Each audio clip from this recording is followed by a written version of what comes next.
전체로 집단 상담하시면 야, 이제 위기 상태가 되고 가정에 이런 불안한 마음이 있다가 가출하게 되고 이러면 가출하는 정도까지만 끝내면 좋은데 제자리 찾아가면 거기서 이제 선을 넘어서 비행하고 범죄 저지르는 내용이거든요. 그래서 저는 비행이 좀 단계로 접어든 아이들에 대한 이야기 잠깐 나누도록 하겠습니다. 여러분 이거 보시나요? 이 그림을 딱 보면 어떻게 보십니까? 막 어지러운데 막 돌아가는 거 같죠? 사실은 정지되어 있는 그림이거든요. 근데 우리의 눈이 볼 때 지금 이제 이야기 들으면서 야, 20명 가출된 애들 또 얘들 또 우리가 또 교회 안에서 이렇게 경건하게 지내다가 담배 피우고 술 먹고 와서 행패 부리는 애들 보면 우리가 어떻게 접근할까 마음을 갖다 보면 이미 선입견을 가지고 보면 이 아이를 다르게 볼 수 있는 시간도 있지 않나. 우리의 눈과 우리의 경험을 한정짓기는 좀 어려움이 있다는 생각하고요. 또 여기 힘점을 한번 다 제가 시작하면 10초 동안 다 째려보시다가 제가 하라는 대로 해주시면 됩니다. 준비. 힘점 여기 있죠. 중간에. 시작. 10, 9, 8, 7, 6, 5, 4, 3, 2, 1. 예, 됐습니다. 까만 점을 딱 째려보세요. 와 원래 없었는데 뭔가 잔상이 보이죠, 그죠? 그것도 RM이가 바뀌어가지고. 그러면 우리의 눈으로 보는 이 아이는 될 아이, 이 아이는 안 될 아이. 아까 이야기했던 우리 탕규 국장님 처음 이야기할 때 아이들 위기에 5단계 이야기했는데 5단계가 비행 정도까지 조금 접어든 아이들에 대한 이야기로 여성가족부나 상담하는 분들이 이야기한 이걸 넘어선 아이들은 범죄자로 이미 끝나버린 거예요. 그래서 아이들에 대해서 예산을 지원해 나가는 부분에 있어서도 여기 틴스토리에서 학업 복귀를 한다, 학적을 가지고 있는 아이들은 교육청에서 대상이 되는데 학적이 없는 아이들은 사업 대상이 안 되는 거예요. 똑같은 위기 청소년인데 학적이 있다? 그러면 예산 지원 대상. 학적이 없다? 소년원을 간다고 재판받는다? 이거는 법무부에서 해야 될 다른 영역의 아이들을 보는 거예요. 그래서 필요하다면 청소년이라고 하는 건 하나의 공통되어 있는 기관에서 아이들의 복지적인 부분이든 교육에 대한 거나 교정에 대한 것 이런 것을 통합적으로 이루어지면 너무 좋은데 이게 너무 따로 움직이다 보니까 대상에 있어서도 중복이 되고 예산에 있어서도 문제가 되지 않겠나 하는 생각을 합니다. 이걸 하나 보시면 돌아가는 걸 쭉 보면 여러분 어떻게 봅니까? 그냥 깜빡깜빡 하죠. 근데 정중앙에 딱 십자 점을 보시면 다 사라지죠. 파란색이 막 돌아가, 초록색이 돌아가고 있죠. 그러다 다시 밖으로 보면 깜빡깜빡 하죠. 제가 무슨 조작을 하고 있는 게 아니라 어디에 초점을 맞춰서 보느냐에 따라서 그래 보이는 게 내가 이상한 거 아니에요. 그게 정상이에요. 이렇게. 착시집니다. 그래서 저는 아이들을 보더라도 이 어떤 가정의 환경, 아이들의 행동 이걸 볼 수도 있지만 어디에 초점 맞추냐에 따라서 상당히 다른 아이들. 그래서 이야기했던 비행을 하고 재판을 받았던 아이들, 우리가 뭐 여령생 폭행 사건에 대한 것, 또 아이들 뭐 중에도 살인 사건을 저지른 아이들도 있죠. 또 강간, 흑수절도 이런 사건들의 내용을 봤을 때에 그 사건에 주목해서 딱 보게 되면 정말 천하의 소년법을 폐지해야 되고 강력하게 처분해야 되지만 그 아이에게 또 초점 맞춰서 이렇게 이야기를 하다 보면 또 다른 것들이 굉장히 많이 있더라라는 이야기입니다. 그래서 소년들의 비행들을 이야기하면 아까 가출 단계 온 아이들의 일반적인 통계로 보면 전국적으로 한 1년에 한 20만 건 정도 가출하는 아이들이 있다고 이야기하고 있거든요. 20만 건 중에 한 10만 건 정도의 아이들이 소년 비행을 하는 아이들이 있다. 우리나라에. 그러면 이 비행을 하는 아이들이 전부 다 재판받는 게 아니라 그 비행 한 10만 건 중에 한 2만 5천에서 3만 건 정도 재판을 받습니다. 그 말은 이미 재판받는 아이들을 보니까 한부모 가정이나 조성 가정이나 결손 가정 흔히 말하는 그런 아이들이 너무 많더라. 그리고 가정에 문제가 있는 아이들이 문제가 있더라. 문제 부모 밑에 문제 자녀가 있더라. 이런 이야기 참 많이 했는데 저기 현장에서 보다 보면 가정에 부모님이 다 있어도 사고 치는 애들이 있어요. 그럼 재판받는 애들 중에 왜 그런 애들이 많으냐? 이거는 초기의 비행의 단계에 경찰의 단계라든지 검찰에서 넘어와서 조사를 하고 기소하기 전의 단계에서 문제가 생겼을 때 부모가 빨리 개입해가지고 피해보를 하거나 사과를 하거나 합의가 이루어지면 재판까지 안 가는 거예요. 근데 사고가 일어났음에도 불구하고 부모가 개입하지 않으니까 이 아이가 재판까지 오는 애들이 너무 많은 거예요. 심지어는 법원이 재판을 하는 법정에도 나타나지 않는 부모들이죠. 그랬을 때는 이 아이들 재판받는 아이들이 그렇게 방치되어서 재판까지 오게 되는 거지 이 아이들이 결손 가정의 아이들이 더 문제가 있다 이런 말이 있는 것 같습니다. 그러면 일반적인 아이들도 그런데 우리 교회 아이들은 괜찮을까? 괜찮을까요? 지금 부산에 우리 청소년 사역자들 모이면 부산에 한 6%, 8% 청소년들 신앙을 가진 아이들 비율을 그 정도로 봅니다. 그러면 재판받는 아이들 중에 한 10%의 교회에 다니는 아이들, 기독교인이라고 하는 아이들이 있으면 뭐 걔네들이 10%를 보더라도 그냥 교회 다니는 애들 똑같이 사고 치는구나 이렇게 생각할 수 있잖아요. 근데 제가 사건을 맡아서 그냥 저는 목사니까 그 아이 사건을 돕는 보조인 역할을 해서 재판을 준비하고 있지만 그냥 슬쩍 물어보죠.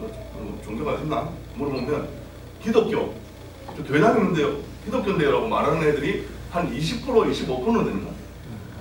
그건 정확한 통계 제가 맡았던 사건들 속에 그리고 이름만 봐도 교회 다니는 예찬이, 성경이, 성령이, 요한이, 요엘이도 만나고 모세도 만났어요.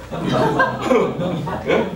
권능이도 만나고 뭐 어떤 애들은 지난 몇 개월 전에는 머리가 노랗해하고 애들 몇 명이 돌아다니더라고요. 그 접견이라고 해서 이제 애들 재판에 들어가는데 근데 그 중에 애 하나를 제가 맡아갖고 막 이야기하다 야 자는 누가 있고 쌍둥이에요. 누가 뭔데? 새 쌍둥이야. 또 하나가 더 있어. 야는 뭐가 있고 우리 형인데요. 형제 5명이 있는데 큰형이 군대 갔다 와갖고 뭐라 그런다 하고 이 형제 4명이서 가출하고 사고치하고 4명이 다 오는 거였었어. 이 부모님도 교회 열심히 다니는 어느 교회 집사님 거예요. 삼촌은 목사님이고 제가 뭐 아는 목사님이고 제가 사역했던 교회 내에서도 문제가 생겨서 개인적으로 연락이 옵니다. 그러면 이런 이야기를 하고 현장 이야기를 하다 보면 꼭 끝나고 나면 조용히 어느 권사님이 와서 사실은 우리 손주와 우리 누가 우리 교회에서 몰라서 그렇지 이런 일이 너무 많이 일어나고 있더라고요.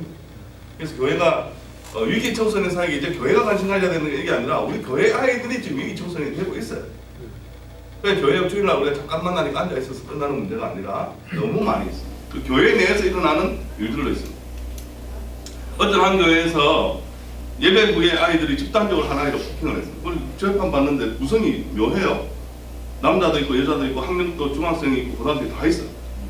10몇 명이 왔습니다. 애들 재판받아. 법정이 요만한데 그거 꽉 찼어요. 보호자까지. 너는 이거 뭐야? 이거 학교도 아니고 이거 너 뭐야? 이거 교회.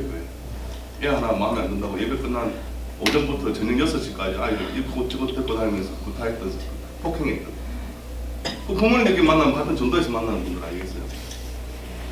이 교회 이름은 참만 말할 수 없는 거예요. 그런 교회들의 이야기들이 너무 많이 있다는 거예요. 그래서 멀리 있는 이야기가 아니라 우리 아이들의 이야기입니다. 이 아이가 또 왜 그렇게 자기는 기독교인이라고 이야기하냐, 교회 다닌다라고 이야기하느냐라고 하면 이전에 주일학교 시절에 초등부 시절까지 잘 다니다가 중학교 되면서 좀 과감하고 비행하면 교회를 떠났지만 얘는 여전히 기독교인이라고 생각합니다. 교회를 끊었지만 혹은 부모님은 교회 신앙생활을 하고 있는 자기가 안 가고 있기 때문에 그래도 기독교인이라고 말은 하고 있는 종교는 그래서 교회를 떠나버린 아이 우리 눈에 안 보이는 아이들을 교회가 다시금 관심을 갖는 것은 너무나도 중요하다는 겁니다. 그리고 재판받는 아이들 중에 한 80%는 사회 내 초로 밖으로 나옵니다. 가정으로 학교로 나오기 때문에 그 아이들에게 더 큰 관심을 가지는 건 당연한 거고요. 경찰 단계에서 뭔가 큰 문제가 없으면 훈방적으로 끝나겠죠. 그런데 그 사건에 대해 조사가 됐다면 검찰로 넘어갈 거고 검찰에서 기소유예를 하느냐 아니면 선도유예가 돼서 재판으로 넘기지 않을 경우도 있고 재판을 넘길 때도 크게 두 가지는 아닙니다. 크게 아이들도 중한 범죄를 저지른 애들이 있어요. 살인 이런 애들 있죠. 아이들이지만 그래서 아이들은 소년 형사재판을 받습니다. 아이들도 그리고 소년 보호재판은 아니겠죠. 이거의 배분을 보면 한 10% 정도의 형사재판이나 소년 보호재판을 받는 아이들이 있다 생각. 90%의 소년 보호재판. 그럼 소년 형사재판 받은 애들 처벌입니다. 형사법으로 무슨 죄를 저지른 사람은 그 징역 몇 년에 뭐 이하에 처한다, 벌금 얼마 처한다 다 정해져 있잖아요. 그래서 인천에 초등학생을 유괴해가지고 살해했던 사건 여러분 기억하시죠? 그때 그 했던 아이가 미성년자가 있는데 그 아이가 몇 년 받은지 아세요? 예? 그 아이가 20년 받았어요. 이 소년 형사재판에서 줄 수 있는 최고의 형은 15년이에요. 근데 딱 밑에 뭐라 되냐? 단 판사가 필요하다고 생각될 경우 5년을 더 줄 수 있다. 그 징역 20년 받았어요. 그럼 그 아이가 18살이 넘어. 그럼 우리가 지금 만나는 아이들 중에서도 살인 사건이 나기도 하고 강간 사건이 나기도 하고 특수절도하는 일이 생기죠. 그래서 처벌을 받아 형사법으로 실형을 받게 되면 소년 교도소를 받아요. 김천에 있는 소년 교도소. 그리고 나이가 22세 이상이 되면 성인 교도소로 이감돼요. 그래서 뭐 이거는 이제 전과가 남죠. 근데 다수의 아이들은 소년 보호재판을 받게 되고 이거는 처분이라고 이야기하고 형사법이 아닌 소년법으로 이거는 접근이 완전 달라요. 이건 벌 주는 거고 이거는 교육을 하는 거예요. 그래서 교육을 해서 아이를 사회 내로 보내느냐 아니면 시설에서 좀 격리해서 하느냐. 여러분 우리가 생각할 때 소년원을 갔다는 것은 교도소 간 게 아닙니다. 소년원을 간 건 여기를 간 거예요. 8, 9, 10호. 여기 소년원을 간 거는 여기 2번을 가든 3번을 가든 소년원을 간 거는 전과 기록이 남지가 않습니다. 그냥 경찰 내에서나 법원에서는 이 아이가 이렇구나라고 하는 범죄 경력 조회했는데도 전과는 안 떠요. 그래서 이거는 교육적인 차원이에요. 그래서 전국에 있는 소년원들 이름이 다 바뀌어 있어요. 뭘로? 학교로. 그러니까 부산 소년원은 오련산업정보학교 이렇게 학교로 바뀌어 있습니다. 학교. 근데 참 신기한 거는 아이들은 소년원을 가는데 이게 학교로 되어 있는데 어른들은 진짜 교도소 가도 학교 갔다 왔다 하거든요. 자, 그래서 이거는 뭘로 판단하냐 하면 진짜 이거는 재배행을 안 하는 게 너무 중요하다. 재배행 안 하려면 어떻게 해야 되느냐? 보호자가 아이를 정말 잘 케어하고 양육하는 환경을 제공하고 있느냐, 아니면 그 아이가 진짜 반성하느냐, 이걸 잘 보고 판사님들이 여기에 맞게 적절한 처분을 하고 있습니다. 그래서 이제 천정호 판사님이나 분이 이렇게 전체적인 자기가 메모를 쫙 해보니까 아이들이 내용들을 쭉 보니까 흐름이 갈수록 나이들이 좀 어려지더라라는 게 있고요. 또 하나는 여학생들이 좀 늘어나더라 라는 거고, 또 하나는 비행을 저지르는 아이들의 재범이 굉장히 반복되어지고 늘어나더라, 이런 추세를 좀 볼 수 있습니다. 그리고 뭐